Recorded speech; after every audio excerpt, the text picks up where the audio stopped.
Jadi kita mendapatkan pelajaran dari puasa. Puasa ngajarin disiplin. Disiplin makan minum. Kalau belum waktunya jangan dimakan, jangan diminum.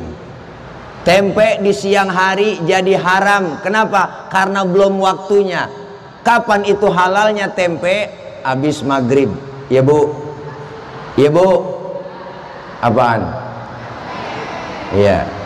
Es buah halal. Halalnya kapan? Habis maghrib.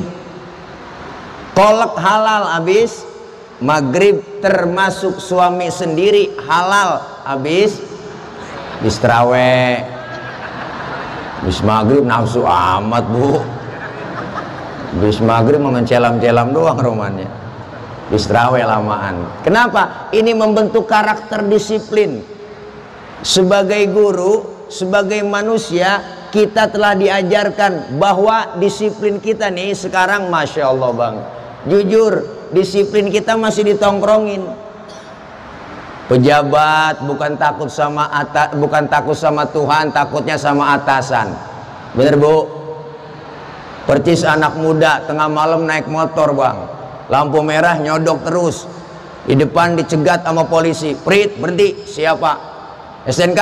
Ada pak. SIM? Punya pak. Tahu lampu merah?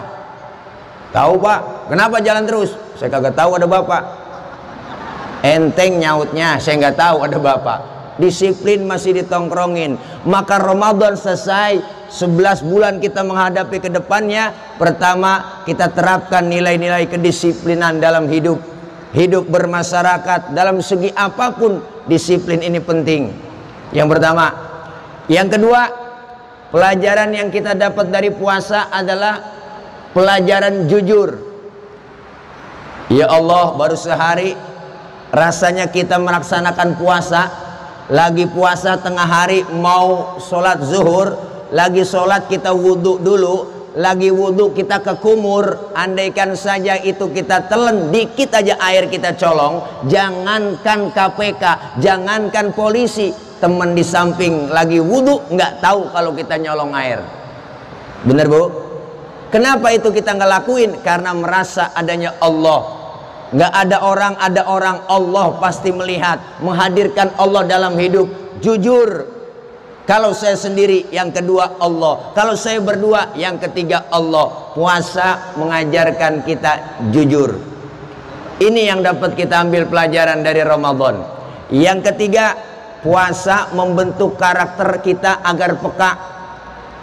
Ya Allah, baru sehari nggak kena nasi begini rasanya. Ya Allah, rasanya nggak enak lapar, rasanya nggak enak haus. Timbul kepekaan, ternyata tidak enak lapar, ternyata tidak enak haus. Dalam hati timbul kepekaan. Bagaimana saudara saya yang setiap hari merasakan lapar dan haus, yang merasakan kelaparan, tidur di pinggir-pinggir jalan, tidur di kolong-kolong jembatan, mereka merintih meratap dalam kesusahan. Maka dengan puasa kita diajarkan jangan pelit, hidup supaya berbagi. Jangan pelit, mendit, koret, buntut gasiran, pantat kuning, bol nontot. Orang kalau berpantat kuning bol nontot udah parah itu bu. Dia nyeduh kopi, ampasnya dijemur lagi. Itu saking pelitnya. Makan lauknya ikan habis, palanya dikerepuk. Nah, kucing melongo nungguin pala. Apalagi emak-emak sekarang, ibu-ibu masak udah pakai presto semua. Tulang hancur di presto.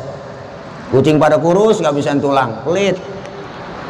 Nih kita kepengen dengan puasa pelajaran peka. Maka 1 bulan Ramadan kita dilatih menghadapi 11 bulan yang akan datang. Diajarkan kita jujur, diajarkan disiplin, diajarkan menahan hawa nafsu. Puasa bukan ngilangin hawa nafsu, tapi menahan hawa nafsu. Menahan hawa nafsu. Godaan begitu berat, siang hari apa aja kita lihat enak. Ibu, ibu, siang hari Masya Allah ngiat sunleg kayak sirup marjan. Siang hari itu bu, paling kalau udah jam 3 sore, niat kecoa kayak korma. Luar biasa. Godaan berat, menahan hawa nafsu.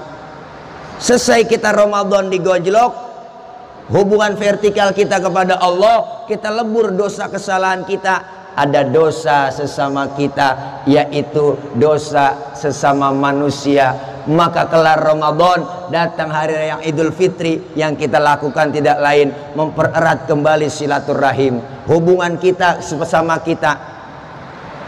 Maka kita saling bermaaf-maafan, bersalam-salaman. Ini makna halal bihalal, bukan hanya sekedar tangan yang bersalaman, tetapi hati saling bersalam-salaman. Ya Bu, ya Bu, kita kepengen kebersamaan, kekompakan.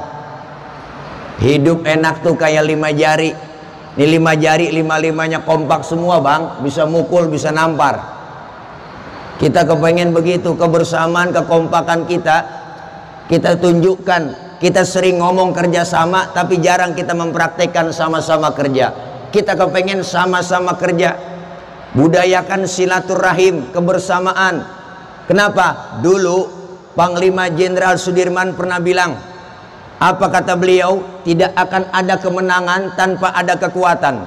Tidak akan muncul kekuatan tanpa ada persatuan dan kesatuan. Tidak akan terwujud persatuan dan kesatuan tanpa ada budaya silaturahim. Maka kita seluruhnya yang memang diajarkan oleh Allah, ada hak-hak adami, kebersamaan, kekompakan kita tunjukkan dengan kita bersilaturahim. 5 jari, 5-5-nya semuanya kompak, mukul bisa, nampar bisa. Ya Bu, coba makan pakai jempol doang, 3 hari belum kelar bang. Nampar pakai telunjuk agak sakit. Ini beda semua nih, tapi kompak bersatu. Ada simbol dalam bermasyarakat kita. Jempol, simbolnya pejabat. Siapa dia? RT, RW, lurah, camat, bupati, wali kota, gubernur, menteri, presiden. Jempol. Kerjaan kalau udah dijempolin pemerintah cakep. Yang ini telunjuk. Siapa dia? Simbol orang kaya. Agnia, orang kaya kalau udah kena nunjuk rapi semua bang. Bang, tolong madrasah bangun di sana bang. Tuh kalau orang kaya yang nunjuk rapi madrasah. Coba-coba yang miskin nunjuk sembarangan. Oh, ditekuk orang, kagak model lu. Orang kaya mah beda bang. Duduk aja bareng nih orang kaya, kumpul. Orang kaya kentut, pret. Temennya ngomong, waduh, bapak sehat. Sehat bapak, orang kaya.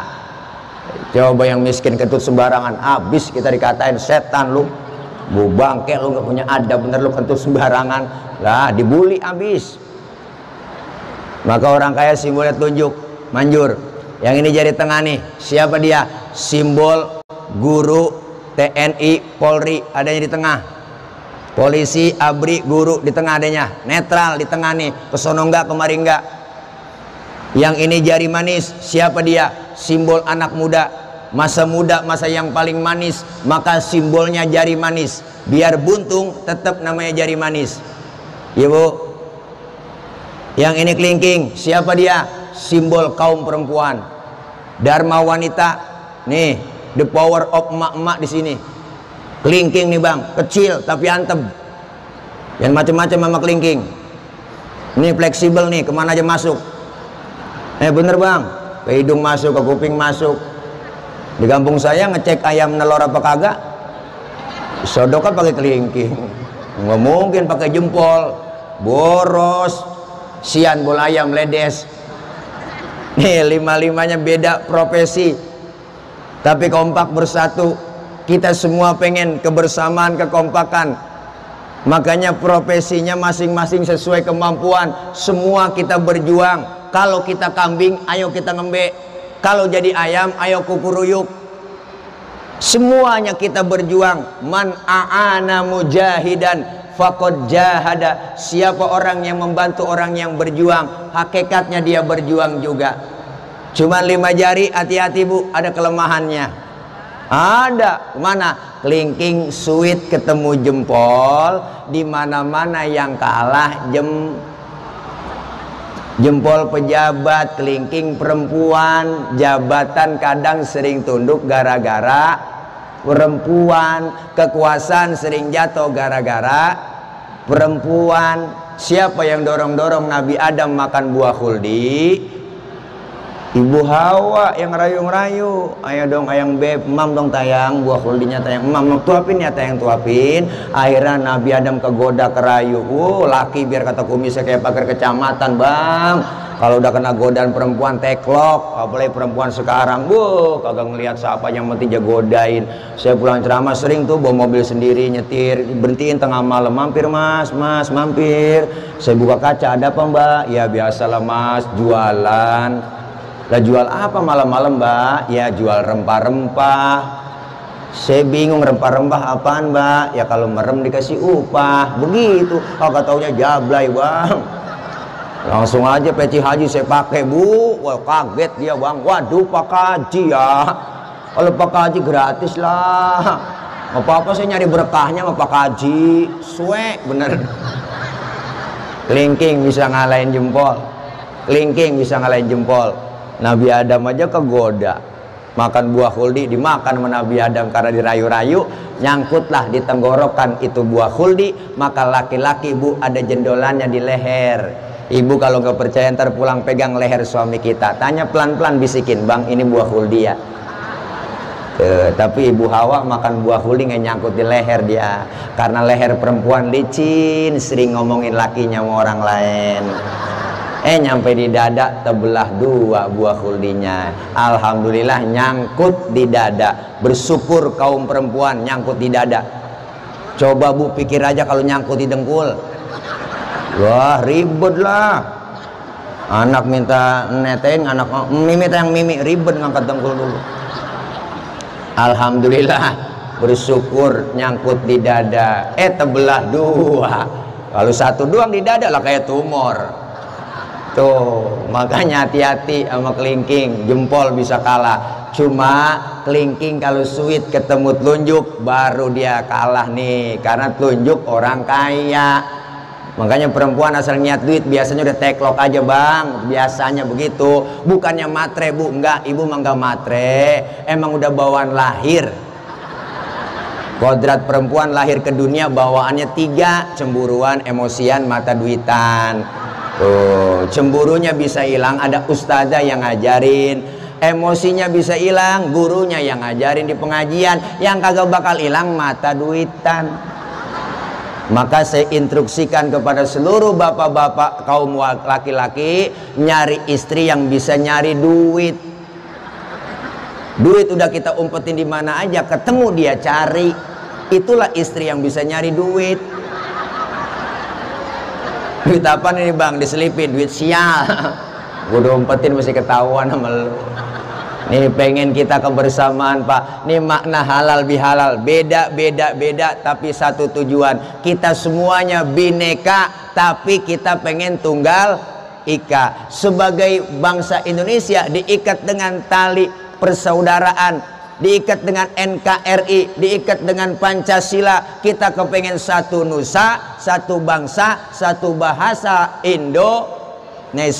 Sebagai Islam, sebagai Muslim diikat dengan tali akidah. Siapapun dia, dari suku apapun dia dilahirkan, warna kulitnya apapun, kalau dia Muslim, dia saudara kita. Islam mengajarkan keberagaman, Islam mengajarkan perbedaan. Maka lewat halal bihalal, Al-Imam Ghazali berpesan. Apa kata beliau? Kun kal yadain wala takun kal udunain. Umat Islam harus seperti 2 tangan, jangan kayak 2 kuping. Nih kuping kanan kiri nggak ada yang akur. Kuping kanan ngadep sono, kuping kiri ngadep sono, nggak akur. Makanya lebaran nggak pernah ketemu. Tapi tangan kanan, tangan kiri luar biasa. Kiri gatel, kanan nggak pakai diundang, datang garukin. Dua-duanya gatel, kompak main garuk-garukan. Nggak mungkin tangan kiri gatel, kanan ngomel, mampus lu garuk sendiri, nggak ada.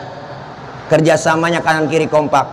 Tangan kanan cakep-cakep, salaman, tanda tangan, mau makan, terima duit. Tapi yang kiri nggak iri, yang kiri mas sadar. Apa kata yang kiri? Emang tugas gue bagian di belakang, gue mau bagian kobelisasi, bagian cleaning service, gue bagian pembersihan, gue lakonin. Tapi yang kanan nggak sombong, dia ingat apa kata kanan, kiri sabar. Walaupun yang terima duit gue ke mall, gue beliin jam tangan, kan yang make elo. Iya bu, kerjasamanya kanan kiri kompak. Kita jalan lenggang tanpa terasa. Tangan kanan maju ke depan, kiri ngalah, mundur ke belakang. Kiri ke depan, kanan gantian. Ya dah, gua ngalah ke belakang. Cakep jalan kita. Coba lagi jalan, kanan kiri nggak ada yang ngalah. Jalan begini bu gitu nih. kayak vampir. Itu namanya statis, jumud, beku, nggak pernah maju-maju. Maka kita tiru orang-orang tua dulu. Kenapa mereka umurnya panjang, berkah usianya? Karena silaturahimnya rajin. Orang tua dulu silaturahimnya rajin, umur jadi panjang, rizkinya pun diberikan murah. Man ahabba ayyabsutalahu fi atharihi falyasil rahimahu. Siapa orang yang kepengen panjangkan umurnya, dimurahkan rizkinya, maka sambunglah tali silaturahim. Oleh karena itu, lewat halal bihalal hari ini satu momentum buat kita untuk menjaga kebersamaan, kekompakan, kerukunan. Sebagai guru pendidikan agama Islam, ayo kita terapkan disiplin. Kurikulum kita kepengen jangan sekedar berorientasi pada pengisian otak, tapi pengisian batin kosong. Otaknya diisi anak kita biar pinter komputer, bisa ilmu pengetahuan yang lain, tapi imannya dangkal, akidahnya dangkal. Kita kepengen anak-anak kita, anak didik kita, mereka semuanya otaknya boleh Jerman, tapi hatinya tetap Mekah. Nilai-nilai keagamaan, nilai-nilai ibadah. Kenapa? Dulu zaman saya sekolah ada pendidikan moral Pancasila.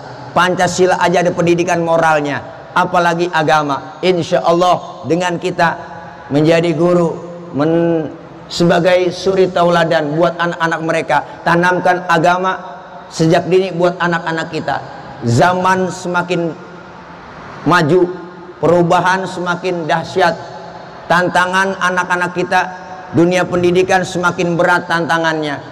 Dijajah dulu dengan sekarang. Dulu kita mau orang tua aja Pak dipelototin takut, sama guru dipelototin takut. Anak sekarang Bu, Pak, Masya Allah, jangankan kita pelototin, kita omelin, tenggorokan bapaknya dia longok. Ngapa lu Pak, bocah sekarang luar biasa. Maka karena MC udah berdiri, udah dibisikin tadi 15 menit aja, jangan lama-lama. Ya begitu kan kira-kira Bu.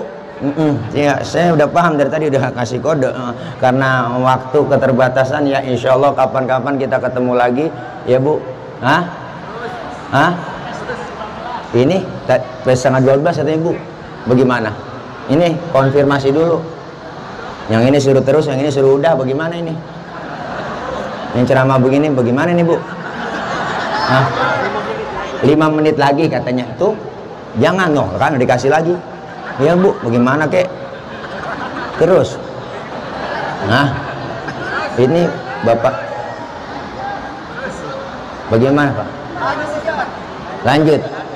Bener nih, cius 5 menit lagi katanya. 5 menit lagi. Enggak, soalnya saya udah lihat Bapak udah maju kemari gitu, Ibu udah bisik-bisik gitu. Jadi kan ngomong kagak enak Bang. Ini ceramah begini boro-boro nguntungin, balik modal juga kagak. Hai dada. Canda guru, canda, jangan dipikirin. Nggak boleh ngomongin gituan, nggak boleh. Mbak Mali, guru saya ngajarin kalau ada kiai, ustadz ceramah minta dibayar, dosa tuh kiai. Saya diajarin sama guru saya begitu. Ada kiai ceramah nih minta dibayar, dosa. Lebih dosa lagi ngundang kiai nggak bayar, itu yang ngeri kata guru saya. Itu yang saya takut dari guru saya. Nah, nih insya Allah ini kita pengen ada perubahan kurikulum kita kepengen di negeri kita ya enggak, penanaman akidah. Revolusi mental ini memang harus benar-benar diterjemahkan dan diterapkan. Rasulullah hijrah dari Mekah ke Madinah, yang pertama dibangun di Madinah adalah bukan mall, bukan apartemen, bukan jalan tol, tapi yang mereka bangun, Rasulullah bangun pertama di Madinah adalah akhlak manusianya. Kalau akhlak manusianya dibangun, insya Allah negeri kita aman. Amin. Ini sekarang Pak Bu, perang kita melawan media, mendidik anak-anak kita. TV siang malam nonstop. Bener Bu? Bu kagak ada bener dah TV semua. Udah kagak ada yang didik Bu. Sinetron udah lebay-lebay banget. Sinetron lebay banget Bu. Ada kurung batang nangkring ke tiang listrik meledung. Mayat digotong nyebur sendiri ke kali. Udah dikuburin, di kuburannya sambar gede kebakar. Ini kebangetan lebay. Ini yang disuguhkan setiap hari anak-anak kita yang ditonton mereka. Sinetron kebangetan lebay begitu, sampai kehabisan judul. Istri belanja online tanpa sepengetahuan suaminya, mayatnya digotong JNE. Kacau Bu. Nih kita kepengen Kadang nih wali murid kita nih, orang tua itu menyerahkan semuanya apa ke guru. Udah gue sih ada guru gua, anak gua ada gurunya, biarin, diserahkan semuanya tentang guru. Guru sebatas jam pelajaran mengajar kita, mendidik anak-anak kita. Tapi sebagai orang tua, yang pertama madrasahnya ibu bapaknya. Maka sekarang pengaruh luar biasa, Pak. Tantangan anak-anak kita sekarang dijajah melalui program mereka. Apa program orang-orang barat? 3F, menghancurkan generasi muda kita. F yang pertama fashion, pakaian. Dijajah tanpa sadar pakaian anak kita. Allah sudah bilang suruh pakai jilbab buat perempuan. Jilbab itu apa, Ustadz? Jilbab itu yang bukan dipakai yang di kepala ibu. Yang di kepala ibu namanya kerudung. Beda antara jilbab dengan kerudung. Jilbab itu pakaian yang gombrok, yang menutup aurat, yang gak kelihatan bentuk tubuh perempuan. Kalau sekarang ada perempuan, kaosnya ketat, kudungannya bagus, tapi kaosnya ketat, celananya ketat, secara hukum agama masih haram. Ini sekarang terjadi, Pak. Anak-anak kita dari pakaiannya dijajah. Rambut cakep dimerahin, percis kena kuah baso. Pakai anting bukan emas kawat, mending antingnya cakep hadiah ciki. La ilaha illallah. Kenapa? Karena sifat anak-anak kita, anak didik kita sifatnya, Pak, hubbu taklif, seneng niru. Yang dia tonton, yang dia lihat, pengen dia tiru. Dulu saya masih kecil demen nonton film Batman. Habis nonton film Batman, saya pengen jadi Batman. Ambil kain, ikat di leher, lompat dari atas meja, lari keliling kampung. Batman, engkau idolaku. Dulu. Sekarang anak kita bukan itu lagi tontonannya. Tantangannya berat, boy band, grup band, dia ikutin gaya penyanyinya, cara ngomongnya, penampilannya, pakaiannya. Anak sekarang kebanyakan pada ngomongnya udah kagak jelas, Bu. Tuh, kita kalau dengerin dia ngomong pegel, mata melotot, lidahnya keluar. Tuh anak-anak alay kalau ngomong, Allah, gue sebenarnya sayang bingit sama Allah. Please deh, gak usah gitu keles. Allah, gue, baba Allah, ma baba gue lain. Kacau bocah. Dari omongan tinggal laku, akhlak udah kagak ada. Makanya anak-anak kita, Bu, kalau ada yang di sekolah begitu tuh, udah omelin aja udah. Jangan lo ngomong begitu, entar kebiasaan. Masa ngomong alay? Ntar kalau mati jadi anak alay. Masuk dalam kubur, malaikat nanya sama anak alay, "Marrobuka, siapa Tuhan kamu?" Kasih tahu nggak ya? Itu anak alay. Malaikat nanya lagi, "Waman nabiuka, siapa nabi kamu?" Pengen tahu aja, apa tahu banget. Malaikat dilawan. Malaikat marah, masuk neraka lu, neraka panas, cius. Terus gue harus bilang wow gitu. Kacau budak, Bu. Nih, maka pendidikan akhlak, inilah kita, guru-guru terbaik. Guru agama merupakan penting dalam kehidupan, dalam berpendidikan. Dalam pendidikan penting, pendidikan agama. Oleh karena itu, ayo sama-sama dengan kita mempersatukan persepsi kita, mempersatukan program kita semuanya, membentuk karakter anak-anak kita. Anak-anak kita pengen berakhlak, bukan hanya sekedar berakhlak kepada Allah, berakhlak kepada sesama, dan berakhlak kepada lingkungan.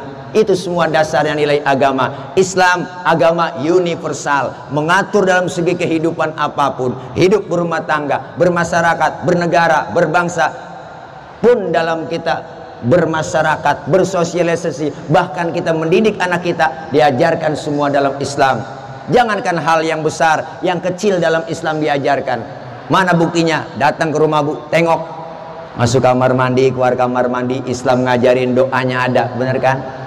Iya, Bu, bener kan? Keluar kamar mandi ada doanya, adab akhlaknya diajarin, masuk kaki kiri, keluar kaki kanan, mau makan, selesai makan doanya ada, adab akhlak makan diajarin.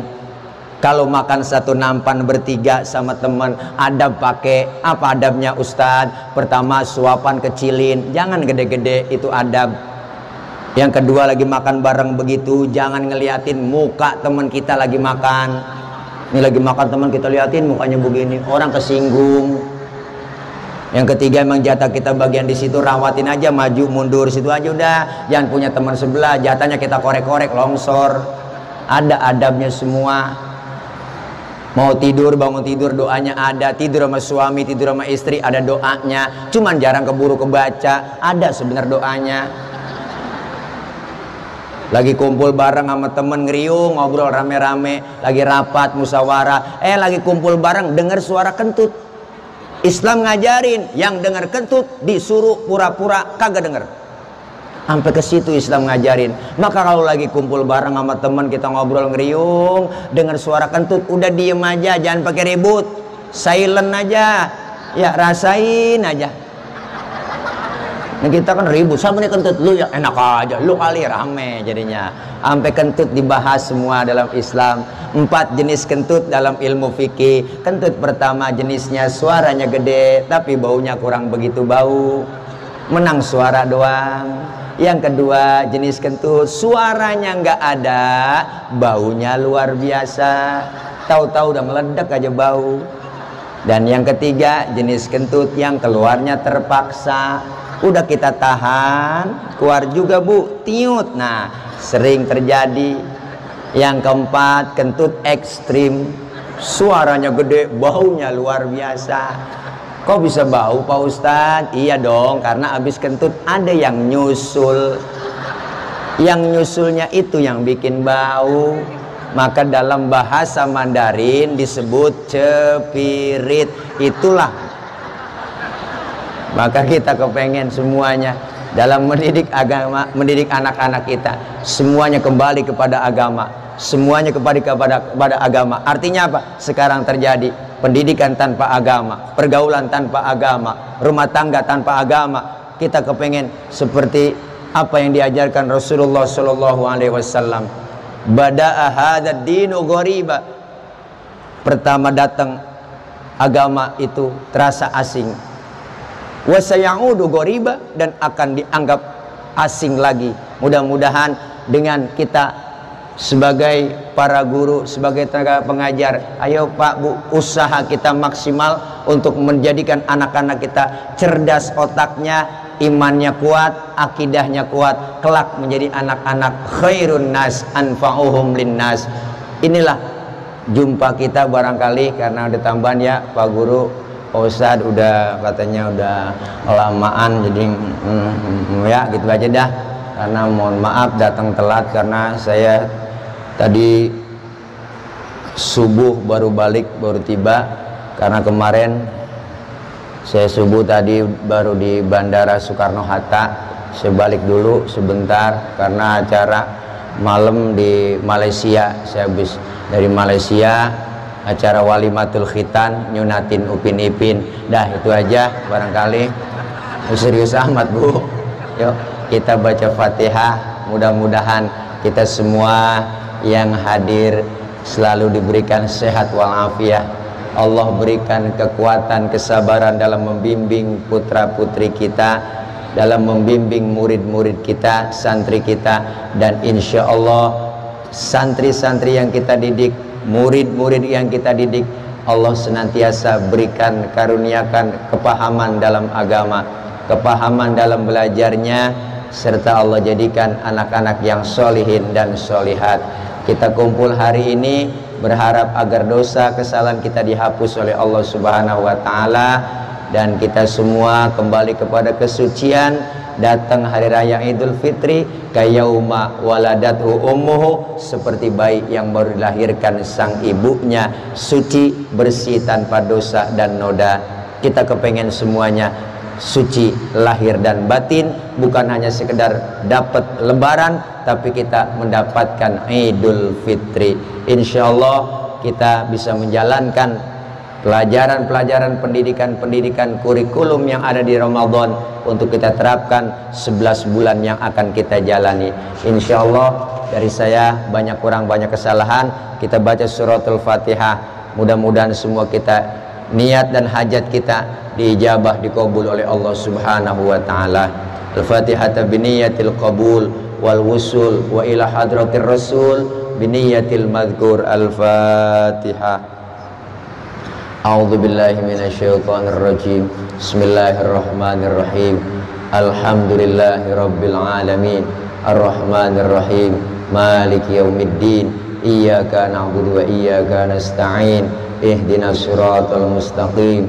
Siratal ladzina an'amta 'alaihim ghairil maghdubi 'alaihim waladdallin. dhalin. Amin. Rabbighfir lana wa liwalidayna. Amin. Mohon maaf banyak kekurangan, banyak kesalahan. Maksud hati memeluk gunung, apa daya gunungnya meletus. Kalau ada sumber di ladang boleh kita menumpang mandi. Kalau ada umur kita panjang boleh numpang mandi lagi. Dari saya cukup sekian, mohon maaf. Kapan-kapan ya kalau masih penasaran ya ngundang lagi. Kalau udah kapok jangan diundang lagi. Dah itu aja. Barangkali panitia udah siapin anak pitik dimakan tikus, ambil plastik tolong dibungkus ya kalau ada, ya kalau ada, ya kalau ada, ya kalau kagak bagaimana kayak usahain juga ada. Itu aja, bukan ngingetin ngasih tahu doang takut kelupaan ya barang ada. Mohon maaf Ibu, Bapak, akhir kalam. Wallahul muwaffiq ila aqwamit thoriq. Wassalamualaikum.